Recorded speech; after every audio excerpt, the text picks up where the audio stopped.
नमस्कार दोस्तों, good morning. आप सभी का एक बार स्वागत है फिर से आप सभी का अपने यूट्यूब चैनल परीक्षा की शिक्षा में। आशा करता हूँ कि आप सभी अच्छे होंगे, आपकी तैयारी भी एकदम अच्छे तरीके से चल रही होगी। तो जो बच्चे क्लास में पहली बार आए, क्लास में नए हैं, देखिए हमारे यहाँ पर बीएड परीक्षा 2023 की तैयारी आपका रेगुलर बेसिस पे करवाई जा रही है। तो जिसे भी अपनी तैयारी कंप्लीट करना चाहती है, चैनल को सब्सक्राइब करके हमारे साथ जुड़ जाइए।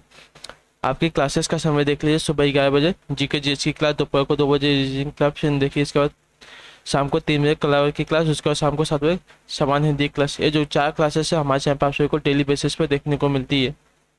ठीक है, तो जिसे भी अपनी तैयारी कंप्लीट करनी है, चैनल को सब्सक्राइब करके हमारे साथ जुड़ सकते हैं साथियों। सिर्फ कला वर्ग वाले ही नहीं, देखिए कला वर्ग की तो सिर्फ एक क्लास होती है, बाकी देखिए जीके, रीजनिंग और हिंदी, ये जो 3 क्लासेस है आपको हर किसी भी वर्ग के हो, और कला वर्ग को छोड़ के, कला वर्ग वाले भी कला वर्ग वाले को भी आती है, कला वर्ग को छोड़ के नहीं। किसको?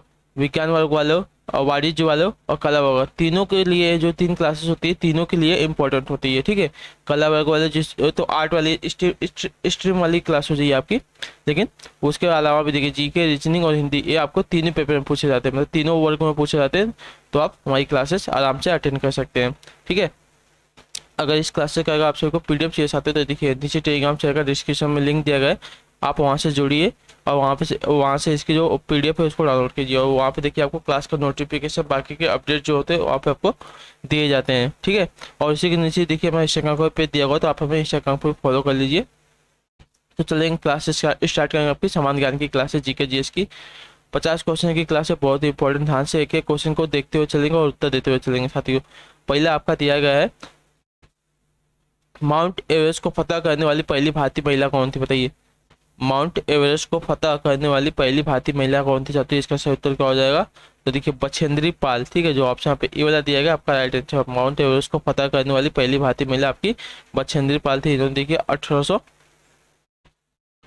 1984 ईस्वी में इसको फतह किया था। ठीक है, 1984 ईस्वी में माउंट एवरेस्ट को इन्होंने फतह किया था। क्लियर है, अगला देखेंगे, दूसरे पर बताएंगे सर, ध्यान से देख के उत्तर देंगे क्या दिया गया, ध्यान से देखिएगा, बताइएगा। भारतीय रेलवे रेल कोच फैक्ट्री किस शहर में स्थित है, बताइए। भारतीय रेलवे और रेलवे रेल कोच फैक्ट्री किस शहर में स्थित है?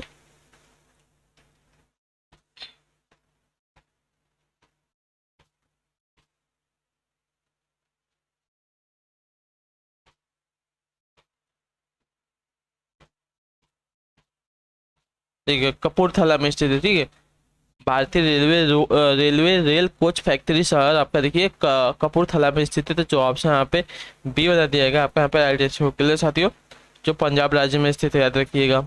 अगला देखेंगे, तीसरे को बताएंगे, ध्यान से देख के उत्तर देंगे, सही उत्तर क्या होगा। तीसरा नंबर है, चौरी चौरा एक्शन किस वर्ष में हुआ था, बताइए। जो चौरी चौरा जो घटना हुई थी किस वर्ष में हुई थी साथियों, इसका सही उत्तर क्या हो जाएगा?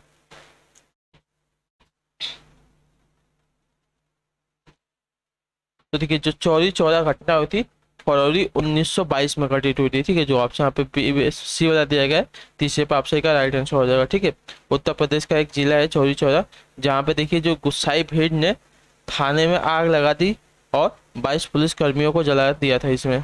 इसके कारण गांधी जी ने 22 फरवरी 1922 को अचानक असहयोग आंदोलन को वापस ले लिए थे। क्लियर है साथियों?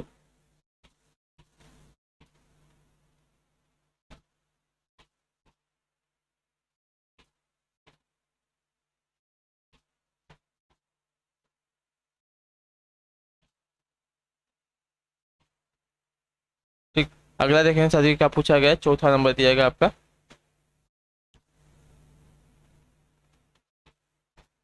नेक चंद रॉक गार्डन कहाँ पर स्थित होता है? नेक चंद रॉक गार्डन कहाँ पर स्थित है, इसका राइट आंसर क्या हो जाएगा? देखिए नेक चंद रॉक जो गार्डन है आपका चंडीगढ़ में स्थित है साथियों। ठीक है, जो ऑप्शन यहाँ पे ए वाला दिया गया चौथे पापसे का राइट आंसर क्लियर साथियों। नेक चंद रॉक गार्डन की बात हो रही है, कहाँ पर स्थित है? तो देखिए आपका चंडीगढ़ में स्थित है, जो ऑप्शन यहाँ पे ए वाला दिया गया है राइट आंसर। अगला देखेंगे, पांचवा आपका दिया गया, ध्यान से देख के बताएंगे उत्तर का। पांचवा है, प्रसिद्ध आला हजरत दरगाह उत्तर प्रदेश के किस संभाग में स्थित है, बताइए। प्रसिद्ध आला हजरत दरगाह उत्तर प्रदेश के किस संभाग में है साथियों, इसका सही उत्तर क्या हो जाएगा?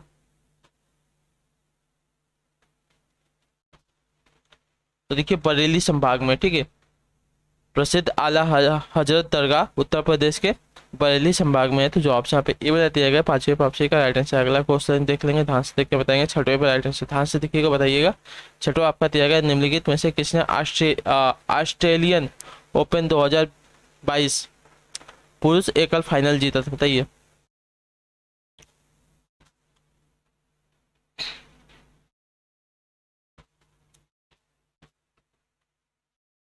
निम्नलिखित में से किसने ऑस्ट्रेलियाई ओपन 2022 पुरुष एकल फाइनल जीता? तो साथियों इसका राइट आंसर क्या हो जाएगा? देखिए स्पेन के जो आपके राफेल नडाल है, इन्होंने जीता है ऑस्ट्रेलियाई ओपन 2022 पुरुष एकल का खिताब। तो जो ऑप्शन यहाँ पे ए बी वाला दिए गए हैं आपका राइट आंसर। क्लियर साथियों, अगला क्वेश्चन देखेंगे। तीसरे बताएंगे, सॉरी सातवें बताएंगे राइट आंसर। दिया गया आपका बैडमिंटन के खेल में महिलाओं के लिए निम्नलिखित कप ट्रॉफी में से किससे सम्मानित किया जाता है, बताइए। बैडमिंटन के खेल में महिलाओं के लिए निम्नलिखित में से कप या ट्रॉफी में से किससे सम्मानित किया जाता है? साथियों इसका सही उत्तर क्या हो जाएगा? बैडमिंटन खेल में महिलाओं को उबर कप से सम्मानित किया जाता है साथियों, ठीक है। उबर कप से सम्मानित किया जाता है। जो ऑप्शन पे सी वाला दिएगा आपका राइट आंसर। क्लियर साथियों, सातवें तक सभी का क्लियर, ठीक है। अगला देखते हैं क्या पूछा गया। आठवें बताएंगे सर, तो क्या हो जाएगा। आठवां आपका दिएगा 19 दिसंबर 2022 को पाकिस्तान के खिलाफ चल रहे तीसरे मैच के दौरान डेब्यू मैच में 5 विकेट लेने वाले सबसे कम उम्र के पुरुष टेस्ट क्रिकेटर बन गए कौन?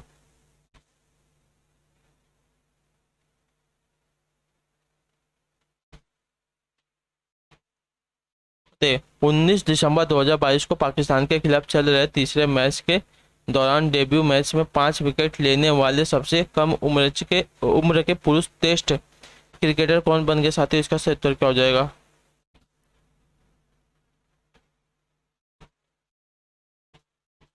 देखिए इंग्लैंड के लेग स्पिनर रेहान अहमद, ठीक है, रेहान अहमद 19 दिसंबर 2022 को पाकिस्तान के खिलाफ चल रहे तीसरे मैच के दौरान डेब्यू मैच पर 5 विकेट लेने वाले सबसे कम उम्र के पुरुष टेस्ट क्रिकेटर बन गए हैं। तो जो ऑप्शन पे पी यहाँ दिएगा आपका राइट आंसर हो जाएगा। अगला क्वेश्चन देखेंगे, 19वें बताएंगे सोते ध्यान से देख के बताएंगे। उत्तर पूछा गया आपका, ओलंपिक में व्यक्तिगत पदक जीतने वाले भारतीय पहले कौन थे, बताइए। ओलंपिक में व्यक्तिगत पदक जीतने वाले पहले भारतीय कौन थे साथियों? इसका सही उत्तर क्या हो जाएगा?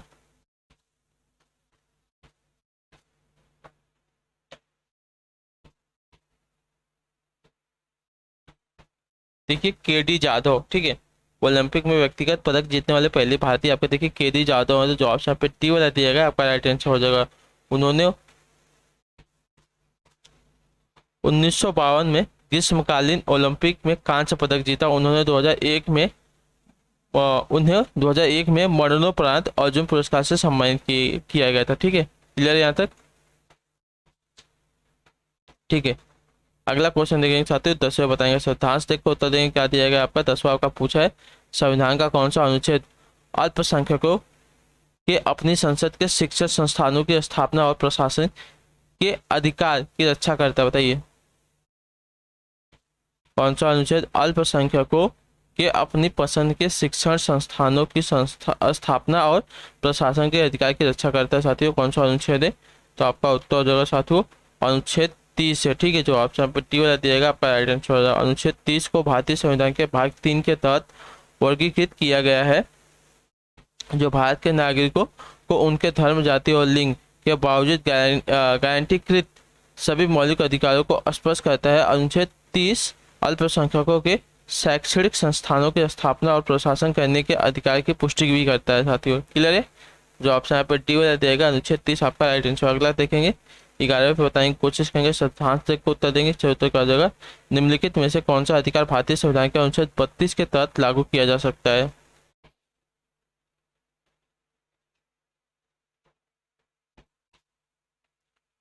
तो देखिए भारतीय संविधान के अनुच्छेद 32 के तहत मौलिक अधिकारों को लागू किया जा सकता है। तो जो ऑप्शन बी वाला यहाँ पे दिया गया साथियों राइट आंसर हो जाएगा। क्लियर है, 11 पे ऑप्शन का ऑप्शन नंबर ए राइट हो जाएगा, ठीक है। अगला क्वेश्चन देखेंगे, 12 बताएंगे स्वतंत्र से पूछा गया आपका, भारतीय संसद के दोनों सदनों की संयुक्त बैठक का आयोजन किसके संबंध में किया जा सकता है, बताइए।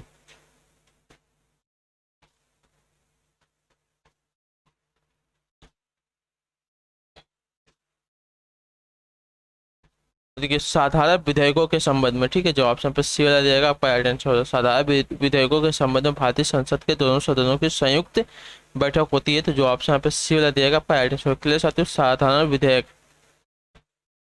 आपसे का ऑप्शन नंबर सी राइट हो जाएगा। क्लियर है, ठीक है, अगला देख लेते हैं। 13 पे क्या दिएगा, ध्यान से देखिएगा, बताइएगा सही उत्तर क्या हो जाएगा। पूछा है आपका निम्नलिखित प्राचीन बंदरगाहों में से कौन सा मालाबार तट पर स्थित है, बताइए। मालाबार तट पर स्थित था। निम्नलिखित प्राचीन बंदरगाहों में से कौन सा मालाबार तट पर स्थित है साथी, उसका सही उत्तर क्या हो जाएगा।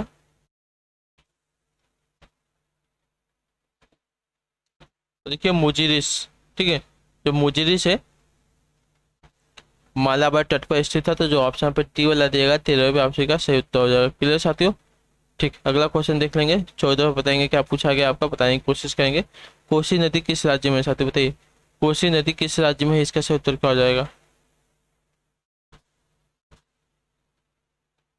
तो कोसी नदी देखिए आपका बिहार राज्य में, ठीक है, इसको बिहार का शोक भी कहा जाता है, तो याद रखिएगा, बहुत ही इंपॉर्टेंट क्वेश्चन आपसे पूछा जाता है। तो 14 पे ऑप्शन जो बी वाला दिएगा आपका राइट आंसर। कोसी नदी को बिहार राज्य का देखिए शोक नदी भी कहते हैं। क्लियर है,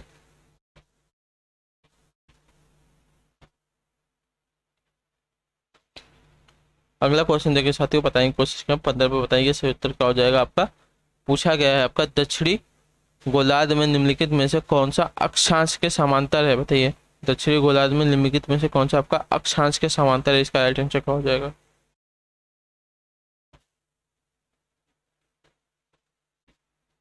देखिए मकर दक्षिणी गोलार्ध में है साथियों, ठीक है, जो मकर रेखा आपका दक्षिणी गोलार्ध में स्थित है और आपका अक्षांश के समांतर है, तो जो ऑप्शन बी वाला यहाँ पे दिया गया आपका राइट आंसर होगा 15 पे। क्लियर साथियों, 15 पे आपसे का क्लियर है, मकर रेखा आपका दक्षिणी गोलार्ध में है और अक्षांश के समांतर है। अगला क्वेश्चन देखेंगे, 16 पे बताएंगे। सिद्धांत से को उत्तर देगा, आपका पूछा गया है निम्नलिखित में से कौन सा कथन सही नहीं है।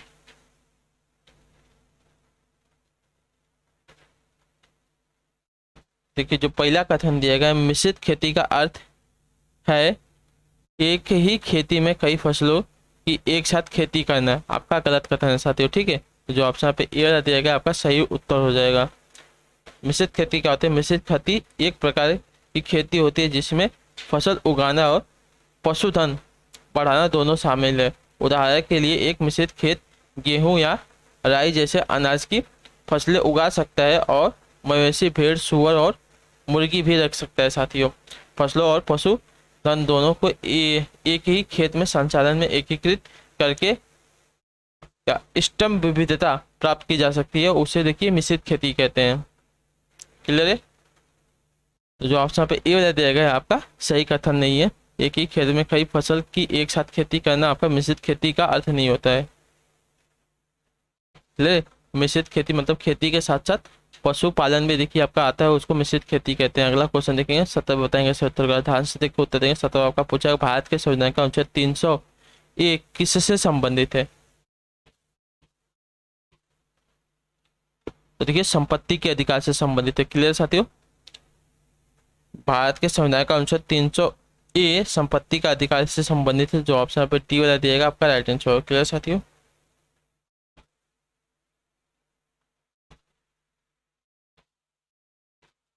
इसको देखिए पहले आपका मौलिक अधिकार था, लेकिन 44वें संविधान संशोधन अधिनियम 1978 द्वारा इसको संपत्ति के अधिकार से मतलब उससे मौलिक अधिकार से इसको हटा दिया गया था। क्लियर है, और इसको कानूनी अधिकार बनाया गया था, याद रखिएगा। अगला क्वेश्चन देखें, 18 बताएंगे इसका उत्तर, ध्यान से देख के उत्तर देंगे। 18 का पूछा निम्नलिखित में से किस संविधान संशोधन अधिनियम में मतदान की आयु को 21 वर्ष से घटाकर 18 वर्ष कर दिया गया था।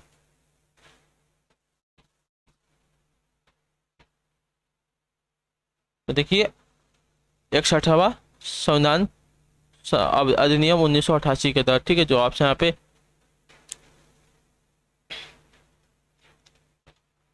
बी वाला दिएगा आपका राइट आंसर। क्लियर साथियों,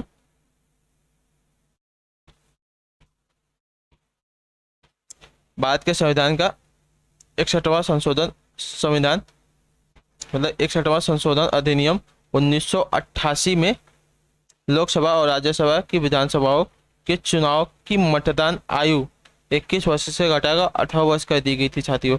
ऐसा संविधान के अनुच्छेद 326 में संशोधन करके किया गया, जो लोकसभा और विधानसभाओं की चुनाव के इससे संबंधित है साथियों। तो जो ऑप्शन पे बी वाला दिएगा आपको यहाँ पे राइट आंसर हो जाएगा। क्लियर है?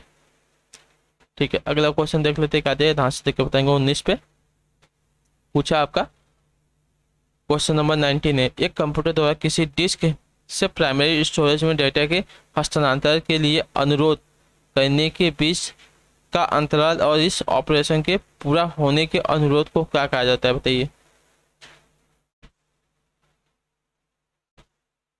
तो देखिए इसका आपका डिस्क एक्सेस टाइम कहा जाता है। ठीक है, जो ऑप्शन पे बी वाला दिएगा आपका राइट आंसर हो जाएगा। एक कंप्यूटर द्वारा डिस्क सिस्टम से प्राइमरी स्टोरेज में डेटा के हस्तांतरण के लिए अनुरोध करने के बीच का अंतराल और इस ऑपरेशन को पूरा होने के अनुरोध को डिस्क एक्सेस टाइम कहा जाता है साथियों। क्लियर है? तो जो ऑप्शन यहाँ पे बी वाला दिएगा आपका यहाँ पे राइट आंसर हो जाएगा। अगला देख लेते हैं, 20वां बताएंगे सर। तो हाथ से देख उत्तर देंगे, क्या पूछेगा आपका 20वां आपका WMV का पूर्ण रूप क्या होता है, बताइए। WMV का पूर्ण रूप क्या होता है साथियों, इसका राइट आंसर क्या हो जाएगा। ठीक है, WMV का पूर्ण रूप होता है विंडो मीडिया वीडियो। ठीक है, विंडो मीडिया वीडियो WMV का पूर्ण रूप होता है। तो जो ऑप्शन यहाँ पे ए वाला दिया 20 ऑप्शन का राइट आंसर। अगला क्वेश्चन देखेंगे साथियों, 21 में आंसर देंगे साथियों, सही उत्तर का होगा 21 है आपका। Letters from a father to daughter पुस्तक लिखी किसकी है, बताइए। Letters from a father to daughter पुस्तक लिखी है किसने, इसका सही उत्तर क्या हो जाएगा। Letters from a father to daughter देखिए जवाहरलाल नेहरू ने लिखी है। ठीक है, जो ऑप्शन यहाँ पे सी वाला जाएगा आपका राइट आंसर। क्लियर साथियों?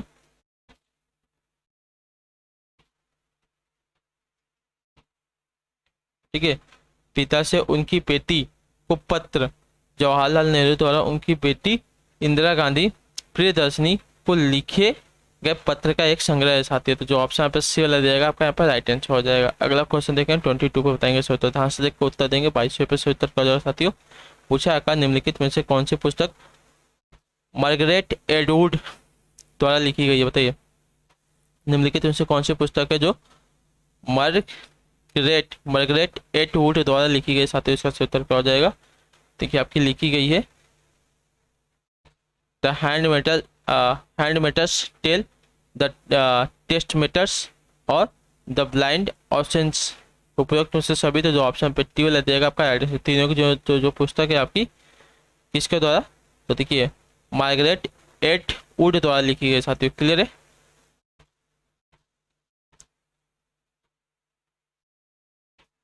अगला क्वेश्चन देखिए साथियों 23 बताएंगे श्रोता का। रिपब्लिक पुस्तक के लेखक कौन है साथियों, रिपब्लिक पुस्तक के लेखक कौन है। तो देखिए रिपब्लिक पुस्तक के लेखक आपके प्लेटो हैं, जो ऑप्शन पे सी वाला दिएगा आपका राइट आंसर। क्लियर साथियों? रिपब्लिक पुस्तक के लेखक आपके प्लेटो हो जाएंगे। क्लियर है? ठीक है, अगला देख लेते हैं 24 में बताएंगे श्रोता, हाथ से उत्तर देंगे। पेसो निम्नलिखित में से किस राष्ट्र की मुद्रा है, बताइए। पेसो की बात हो रही है, निम्नलिखित में से किस राष्ट्र की मुद्रा है, चीन की, अर्जेंटीना की, कोलंबिया की, या अर्जेंटीना या कोलंबिया की। तो देखिए जो पेसो है अर्जेंटीना और कोलंबिया दोनों की मुद्रा है। तो जो ऑप्शन यहाँ पे टी वाला दिएगा आपका राइट आंसर हो जाएगा। क्लियर साथियों? ठीक, अर्जेंटीना और कोलंबिया दोनों की जो मुद्रा है आपकी पेसो है। अगला क्वेश्चन है 25 पे बताएंगे सो, ध्यान से देखेंगे क्या पूछेगा। पूछा है 25 पे, सिंधु घाटी सभ्यता कि किस पुरातात्विक स्थल को परशुराम के खेरा के नाम से भी जाना जाता है, बताइए। सिंधु घाटी के किस पुरातात्विक स्थल को परशुराम के खेरा के नाम से भी जाना जाता है साथियों, इसका राइट आंसर क्या हो जाएगा 25 पे।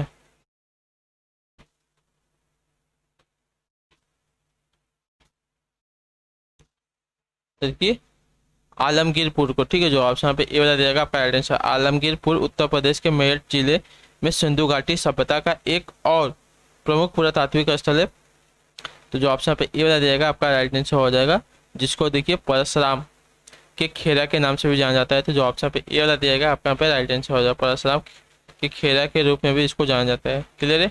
अगला क्वेश्चन देखेंगे 26 बताएंगे राइट आंसर। ध्यान से देखो उत्तर देंगे क्या पूछा गया। न्यायिक प्रशिक्षण और अनुसंधान संस्थान उत्तर प्रदेश राज्य के किस शहर में स्थित है, बताइए। न्यायिक प्रशिक्षण और अनुसंधान संस्थान उत्तर प्रदेश के किस राज्य में स्थित किस शहर में स्थित है साथियों, इसका सही उत्तर क्या हो जाएगा। तो देखिए आपका जो ये प्रशिक्षण है लखनऊ में स्थित है, ठीक है। न्यायिक प्रशिक्षण और अनुसंधान संस्थान उत्तर प्रदेश राज्य के लखनऊ शहर में स्थित है, जो ऑप्शन पर सी वाला देगा आपका राइट आंसर। अगला क्वेश्चन देखेंगे 27 पे बताएंगे राइट आंसर। यहाँ से देखो उत्तर देंगे 27वां आपका पूछा है निम्नलिखित में से किसने डिजिटल इंडिया अवार्ड 2022 में प्लेटिनियम आइकन का पुरस्कार जीता है, बताइए। इसका सही उत्तर क्या हो जाएगा, डिजिटल इंडिया अवार्ड 2022 में प्लेटिनम आइकन का अवार्ड पुरस्कार किसने जीता है साथियों। 27 पे सही उत्तर क्या हो जाएगा।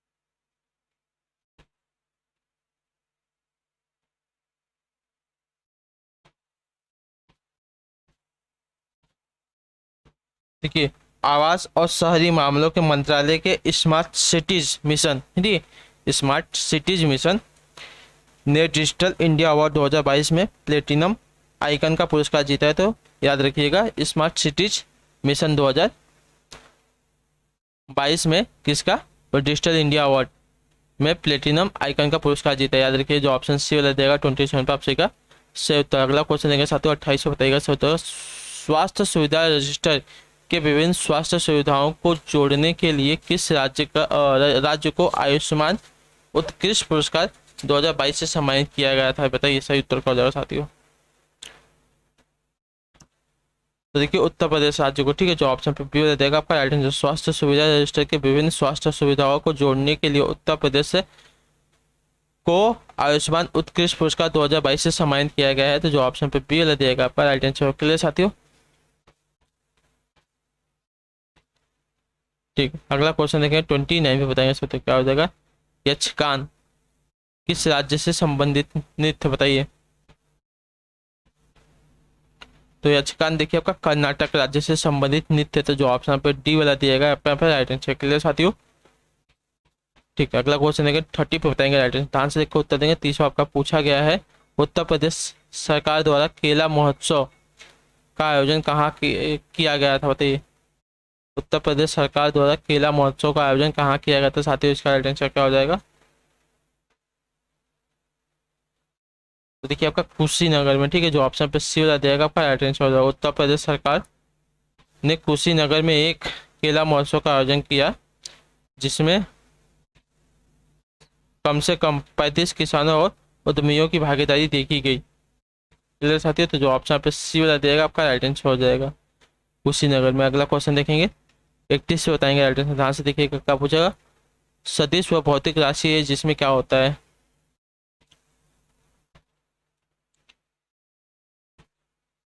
देखिए सदिश व भौतिक राशि है जिसमें आपका परिमाण और दिशा होता है, ठीक है। तो जो ऑप्शन पे डी वाला दिएगा आपका राइट आंसर है 31 पे। क्लियर साथियों, परिमाण और जो दिशा है किसमें होती है, तो सदिश राशि की भौतिक राशि होती है। अगला क्वेश्चन देखेंगे 32 पे बताएंगे सत्तर का। 32 पे बताएंगे बैरोमीटर पाठ्यांक में अचानक गिरावट से निम्नलिखित में से किस मौसम की स्थिति का संकेत मिलता है, बताइए। बैरोमीटर पाठ्यांक में अचानक गिरावट से निम्नलिखित में से किस मौसम की स्थिति का संकेत मिलता है साथियों। इसका सही उत्तर क्या हो जाएगा।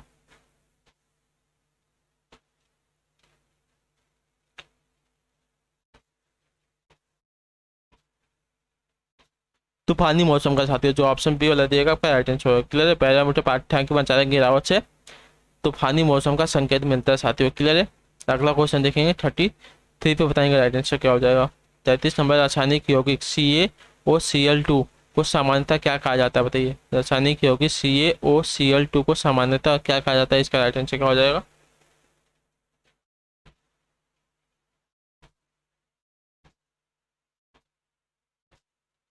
दूसरे देखिए आपका ब्लीचिंग पाउडर कहा जाता है, जो ऑप्शन पे ए वाला देगा आपका राइट आंसर। रासायनिक यौगिक CaOCl2 को सामान्यतः आपका ब्लीचिंग पाउडर कहा जाता है, जो ऑप्शन पे ए वाला दिया गया है। 33 पे आपसे का राइट आंसर। अगला क्वेश्चन देखेंगे 34 पे आंसर देंगे साथियों। से उत्तर क्या हो जाएगा। अमोनिया फॉस्फेट का रासायनिक सूत्र क्या, बताइए। अमोनिया फॉस्फेट का रासायनिक सूत्र क्या होता है साथियों। 34 पे से उत्तर क्या हो जाएगा।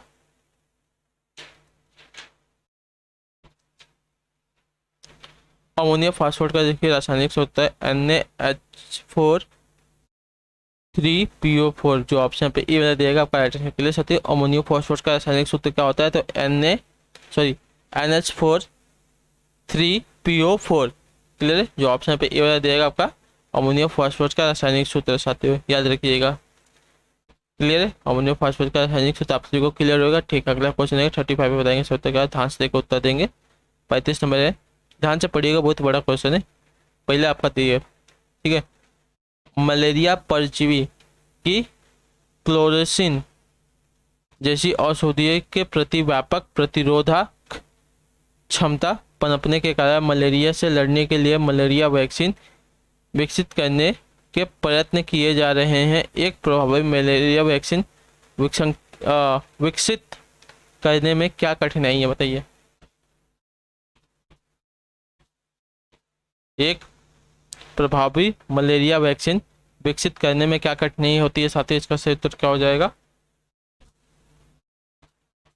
तो देखिए, प्राकृतिक संक्रमण के समय मनुष्य मलेरिया के लिए प्रतिरोधक क्षमता विकसित नहीं करता है। तो जो ऑप्शन यहाँ पे बी वाला दिएगा आपका राइट आंसर। मलेरिया परजीवी की क्लोरोक्विन जैसी औषधियों के प्रति व्यापक प्रतिरोधक क्षमता पनपने के कारण मलेरिया से लड़ने के लिए मलेरिया वैक्सीन, ठीक है, विकसित करने के प्रयत्न किए जा रहे हैं। एक प्रभावी मलेरिया वैक्सीन विकसित करने में प्राकृतिक संक्रमण के समय मनुष्य मलेरिया के लिए प्रतिरोधक क्षमता विकसित नहीं करता है। तो जो ऑप्शन बी वाला यहाँ पे दिया गया आपका यहाँ पे राइट आंसर। क्लियर साथियों। ठीक है, अगला क्वेश्चन देखेंगे 36 बताएंगे राइट आंसर। ध्यान से देखिएगा, उत्तर देंगे। 36 आपका पूछा गया है, नीले हरे शैवाल की कुछ जातियों की कौन सी विशेषता उन्हें जैविक खाद के रूप में वर्धित करने में सहायक है बताइए।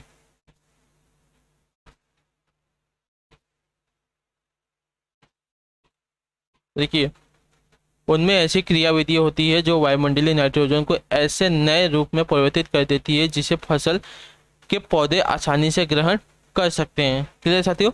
तो जो ऑप्शन पर सी दिएगा आपका राइट आंसर। नीले हरे शैवाल की कुछ जातियों की कौन सी विशेषता उन्हें जैविक खाद के रूप में वर्धित कर देती है। तो उनमें ऐसी क्रिया होती है जो वायुमंडलीय नाइट्रोजन को ऐसे नए रूप में परिवर्तित कर देते हैं जिसे फसल के पौधे आसानी से ग्रहण कर लेते हैं। तो जो ऑप्शन पर सी देगा आपका। अगला क्वेश्चन देखेंगे 37 पे बताएंगे। ध्यान से देखो, उत्तर देंगे। 37 पे दिसंबर 2022 में रक्षा अधिग्रहण परिषद DAC के सशस्त्र बलों और भारतीय तट रक्षक के लिए 84,328 करोड़ रुपए के कितने पूंजीगत खरीद प्रस्ताव के लिए आवश्यकता की स्वीकृति दे दी है बताइए।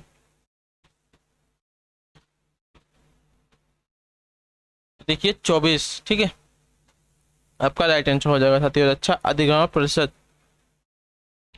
DAC ने सशस्त्र बलों और भारतीय तटरक्षक के लिए 84,328 करोड़ रुपए के 24 पूंजीगत खरीद प्रस्ताव के लिए आवश्यकता की स्वीकृति दे दी है। तो जो ऑप्शन पे बी वाला आपको यहाँ पे दिएगा आपका राइट आंसर हो जाएगा। क्लियर है। अगला क्वेश्चन देंगे 38 पे बताएंगे। तो ध्यान से देखकर उत्तर देंगे, क्या पूछा गया है बताने की कोशिश करेंगे। 38 नंबर है, स्वच्छ भारत मिशन के तहत स्वच्छ सर्वेक्षण ग्रामीण पुरस्कार 2022 निम्नलिखित में से किस मंत्रालय द्वारा शुरू किया जाएगा साथियों, इसका राइट आंसर क्या हो जाएगा। तो देखिए, जल शक्ति मंत्रालय द्वारा। जो ऑप्शन पे डी वाला दिएगा आपका राइट आंसर। स्वच्छ भारत मिशन के तहत स्वच्छ सर्वेक्षण ग्रामीण पुरस्कार 2022 आपका देखिए जल शक्ति मंत्रालय द्वारा शुरू किया गया है। तो जो ऑप्शन डी वाला यहाँ पे दिया गया 38 प्रश्न का सही उत्तर हो जाएगा साथियों। क्लियर है। अगले क्वेश्चन की तरफ बढ़ेंगे। ध्यान से देखेंगे। 39 बताएगा सत्तर का। ध्यान से देखिएगा, उत्तर देगा। 39 आपका पूछा है, नवंबर 2022 में कौन से भारतीय शहर ने ग्लोबल फिटनेस सम्मेलन की मेजबानी की है बताइए।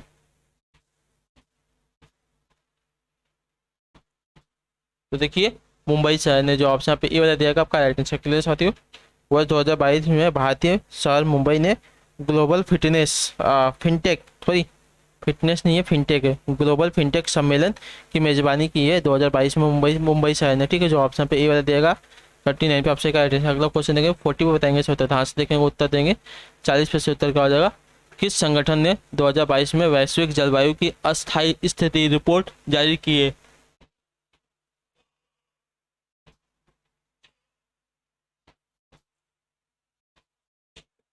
तो देखिए, विश्व मौसम विज्ञान संगठन है, ठीक है। जो ऑप्शन यहाँ पे बी वाला दिया आपका राइट आंसर। विश्व मौसम विज्ञान संगठन 2022 में वैश्विक जलवायु की अस्थायी स्थिति रिपोर्ट जारी की है, तो जो ऑप्शन बी वाला दिएगा आपका राइट आंसर। अगला क्वेश्चन देख लेते साथियों, 41 पे बताएंगे राइट आंसर। ध्यान से देख के उत्तर देंगे। 41 पे से उत्तर क्या हो जाएगा, किस राज्य ने नीति आयोग जैसा राज्य स्तरीय संस्थान स्थापित करने की घोषणा की है? बताइए, किस राज्य ने नीति आयोग जैसा राज्य स्तरीय संस्थान स्थापित करने की घोषणा की है? 41 पे से उत्तर क्या हो जाएगा, तो आपका उत्तर हो जाएगा देखिए महाराष्ट्र राज्य ने साथियों, ठीक है। जो ऑप्शन पे बी वाला देगा आपका राइट आंसर हो जाएगा।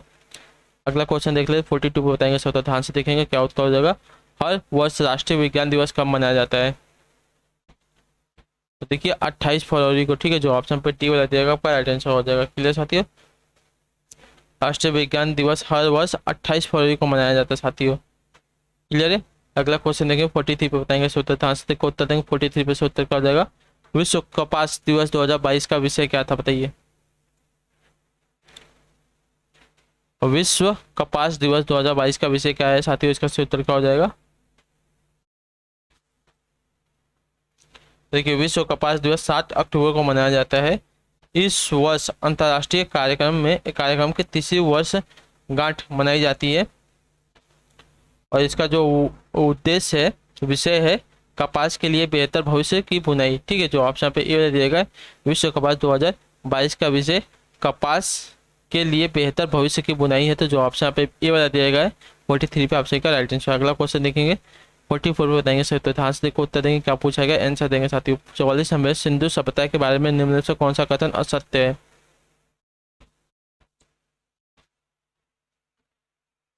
सिंधु सभ्यता के बारे में निम्नलिखित से कौन सा कथन आपका असत्य हो जाएगा? तो देखिए लोग लोहे से परिचित थे, आपका देखिए कथन असत्य है, ठीक है। लोग उस समय लोहे से परिचित नहीं थे। क्लियर है। तो जो ऑप्शन पर डी वाला यहाँ पे दिएगा आपका राइट आंसर हो जाएगा। बाकी तीनों के तीनों जो कथन है आपके सही है। नगरों में नालियों की सुदृढ़ व्यवस्था थी, व्यापार और वाणिज्य उत्पन्न दशा में था, मातृ देवी की उपासना की जाती थी, लेकिन उस समय के जो लोग थे लोहे से परिचित नहीं थे, ठीक है। तो जो ऑप्शन डी वाला यहाँ पे दिएगा आपका सही कथन हो जाएगा। अगला क्वेश्चन देखेंगे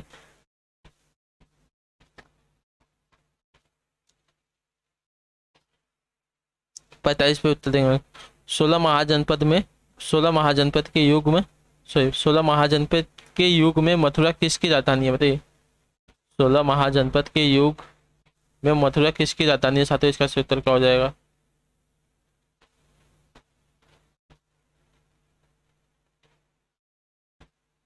16 महाजनपद के युग में मथुरा किसकी राजधानी है? तो देखिए सुरसेन या तो सुरसेन की, ठीक है। जो ऑप्शन पर टी वाला दिएगा आपका राइट आंसर। 16 महाजनपद के युग में जो आपकी मथुरा है सुरसेन की राजधानी थी, जो ऑप्शन डी वाला यहाँ पे दिएगा आपका राइट आंसर। अगला क्वेश्चन देखते हैं 46 बताएंगे राइट आंसर। ध्यान से देखिएगा उत्तर देंगे। सर्किट सुल्तानों के शासन काल में निम्नलिखित में से किस स्थान को पूर्व का सिराज कहा जाता था? बताइए, तो आपका उत्तर होगा जौनपुर को, ठीक है। जो ऑप्शन पे सी वाला दिया राइट आंसर। सर्किट सुल्तानों के शासन काल में जौनपुर जो स्थान है इसको देखिए पूर्व का सिराज कहा जाता है, जो ऑप्शन पे सी वाला दिया आपका राइट आंसर हो जाएगा। क्लियर साथियों, पूर्व का सिराज। अगला क्वेश्चन देखेंगे 47 पे बताएंगे राइट आंसर। ध्यान से देखिएगा उत्तर देगा। 47 में आपका गुलाम वंश के किस शासक ने दीवान ए अर्ज विभाग की स्थापना की है? बताइए, गुलाम वंश के किस शासक ने दीवान ए अर्ज विभाग की स्थापना की है साथियों? इसका राइट आंसर हो जाएगा देखिए बलबन ने की है। जो ऑप्शन पर सी वाला आपका राइट आंसर। क्लियर साथियों, गुलाम वंश के बलबन शासक ने दीवान ए अर्ज विभाग की स्थापना की थी, जो ऑप्शन सी वाला जाएगा 47 पे आपसे का सही उत्तर। अगला क्वेश्चन देगा 48 बताइए राइट आंसर क्या होता है? 48 आपका लाक्स बक्स की उपाधि थी किसकी? बताइए, लाख बक्स की उपाधि किसकी थी साथियों? इसका सही उत्तर क्या हो जाएगा? देखिए लाक्स बक्स की जो उपाधि थी आपकी कुतुबुद्दीन ऐबक की थी, जो ऑप्शन पे ए वाला दिया गया है आपका राइट आंसर। क्लियर साथियों, बहुत ही इंपॉर्टेंट क्वेश्चन याद रखिएगा। लाक्स बक्स की उपाधि आपकी कुतुबुद्दीन ऐबक की थी साथियों। क्लियर है, ठीक है। अगला क्वेश्चन देख लीजिए आप 49 पे बताएंगे राइट आंसर। ध्यान से देखिए उत्तर देंगे। 49 पे से उत्तर क्या हो जाएगा? किसके समय में कलकत्ता में प्रथम न्यायालय की स्थापना की गई थी? बताइए, किसके समय में कलकत्ता में प्रथम न्यायालय की स्थापना की गई थी साथियों? इसका सही उत्तर क्या हो जाएगा? देखिए वॉरेन हेस्टिंग के, ठीक है। वॉरेन हेस्टिंग के शासनकाल में प्रथम न्यायालय की स्थापना की गई थी कलकत्ता में, तो जो ऑप्शन पर सी वाला दिया गया यहाँ पर राइट आंसर। क्लियर साथियों, ठीक। अगला क्वेश्चन देखते हैं 50 पे राइट आंसर बताएंगे सही उत्तर का। ध्यान से देखिएगा उत्तर देगा। 50वां आपका गांधी जी द्वारा असहयोग आंदोलन कब समाप्त करने का निर्णय लिया गया था, बताइए।